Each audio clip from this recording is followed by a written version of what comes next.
النهارده يا جماعه طبق اليوم بتاعنا هنعمل فرخه محشيه بطريقه صحيه من غير اي دهون خالص، اللي هم بتوع الرجيم. هنحط طبعا حبهان، وهنحط بصله وورق لوري وحتتين طماطم او راس طماطم على فص توم. تمام. هنيجي هنا البصله بتاعتنا اهي، ضربنا فلفل حامي عشان انا بحب الفلفل الحامي بصراحه، بيقوي جهاز المناعه ومفيد للانسان.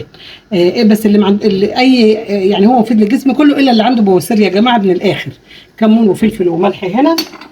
هقلبه في بعضه كويس كده. بسم الله الرحمن الرحيم. وهحشي بيه الفرخه بتاعتي بالطريقه اللي انتوا تشوفوها دي. بعد ما يتقلب كويس قوي بالكمون. اهم حاجه في الفراخ او البط او الارانب او الحمام الكمون يا جماعه، مش الفلفل الاسود. اهم حاجه اللحمه هي اللي عايزه فلفل اسود، بس انا حاطه يعني ايه ريحه فلفل اسود.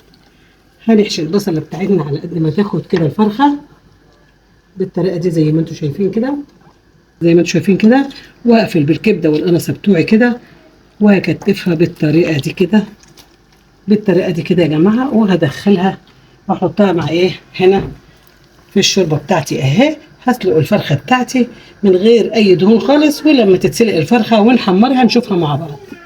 جينا هنا بقى يا جماعه الفرخه الكتكوته بتاعتنا بعد ما اتسلقت، هنعصر عليها الليمون عشان يديها اللون الذهبي في الفرن بتاعنا، وهنخلي الليمونه كده برده معاها عشان يبقى ريحه الليمون حلو، وهو بيتعمل في الفرن بيخلي ريحه البيت شكله حلو. بالطريقه دي يا حبايب قلبي اهو. وندخل الصينيه بتاعتنا، ولما ونقفل عليها الفرن هي كده في الشوايه اهي، ولما تخلص نشوفها. وبسم الله ما شاء الله الفرخه بتاعتنا طلعت اهي.